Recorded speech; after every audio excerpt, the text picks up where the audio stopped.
Très engagé dans la protection de l'environnement, le Gabon s'est allié au Costa Rica pour lutter contre l'exploitation des espèces protégées. Les deux pays appellent à un accord mondial pour protéger les espèces sauvages. Et puis en Conseil des ministres, adopté en Conseil des ministres, la loi visant la réforme du Code civil a été validée vendredi 14 mai par la Chambre basse du Parlement gabonais, une loi progressiste en faveur de l'amélioration de la condition de la femme. Nous en parlerons dans un instant. Et pour finir, pour diversifier son économie fortement dépendante de la rente, le Gabon mise sur le tourisme qui est un atout encore sous-exploité. C'est tout pour les titres. Bonsoir à tous et ravi de vous retrouver dans cette principale édition d'information.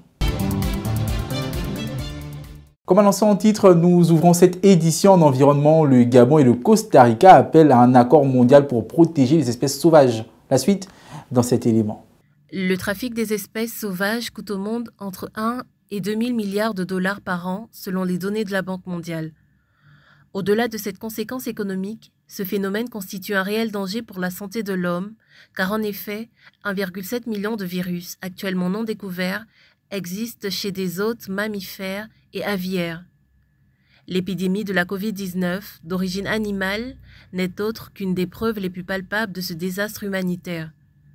Pour parer au pire, le Gabon et le Costa Rica ont décidé d'unir leurs voix afin d'inciter à la signature d'un nouvel accord international visant à prévenir et à combattre le fléau du trafic d'espèces sauvages.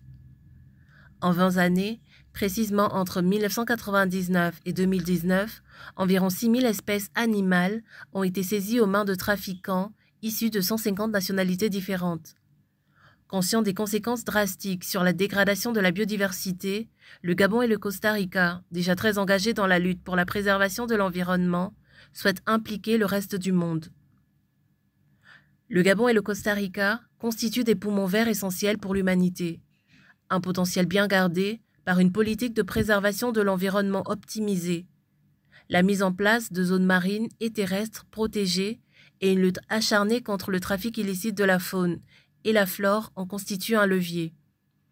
À ce sujet, le Gabon a récemment développé, en collaboration avec une équipe de scientifiques de la Wildlife Conservation Society, une méthode via l'ADN de protection des éléphants, espèces en voie de disparition. Notons que le trafic illicite d'espèces sauvages a déjà fait l'objet de 3 résolutions de l'Assemblée générale des Nations unies en 2015, 2017 et 2019.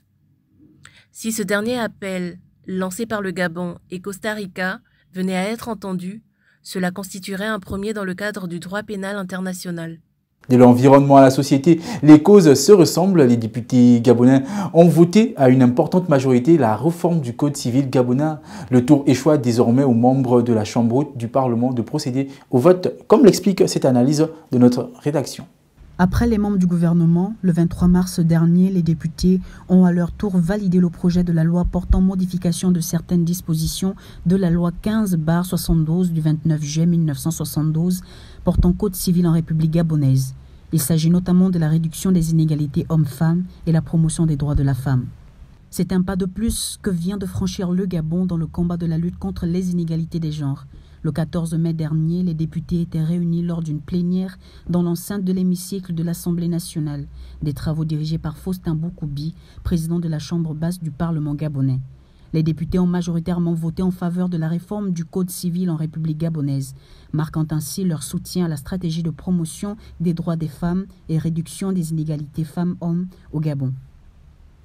Comme l'a défendu le ministre de la Justice, garde des Sceaux et Droits de l'Homme, Erline Antonella Ndembe, épouse Damas, devant les parlementaires, ces amendements visent essentiellement à équilibrer la relation entre les époux dans le mariage, contrairement à l'appréciation faite par l'opinion qui n'avait pas réussi à cerner les contours des modifications apportées.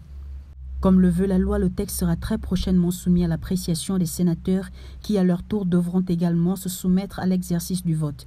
S'il est adopté par le Sénat, ce texte va concrétiser les efforts consentis par toutes les parties ayant longtemps défendu la cause de la femme et son implication à participer au développement de la nation en ayant les mêmes droits que les hommes.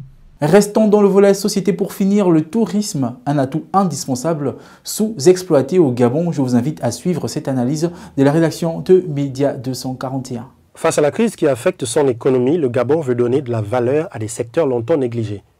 Celui du tourisme suscite l'intérêt des pouvoirs publics du fait de ses atouts sous-exploités. Le 6 mai passé, en procédant à l'ouverture d'un bureau d'information touristique à Agatour, à l'ADL, aéroport de Libreville, le ministre du Tourisme, Pascal Ouagny Amboroué, a affiché la volonté du Gabon de relever la contribution du secteur touristique au PIB national. S'appuyant sur la stratégie de relance économique du secteur, le Gabon veut organiser une véritable industrie autour de ce secteur, afin d'attirer plus de touristes des étrangers et booster la croissance nationale. Notre pays, le Gabon, est un véritable paradis sur terre avec sa biodiversité exceptionnelle. Pour le président de la République, le tourisme est un atout indispensable pour la diversification de notre économie, a-t-il estimé. Pour atteindre ses ambitions, le Gabon compte s'appuyer sur les avantages comparatifs touristiques de chaque province. Voici donc qui vient mettre un terme à cette édition. J'étais ravi de l'avoir présenté. On se donne rendez-vous demain pour une autre session d'information. D'ici là, portez-vous bien et surtout, n'oubliez pas de continuer à observer les gestes barrières pour freiner la propagation du coronavirus. Excellente soirée chez vous.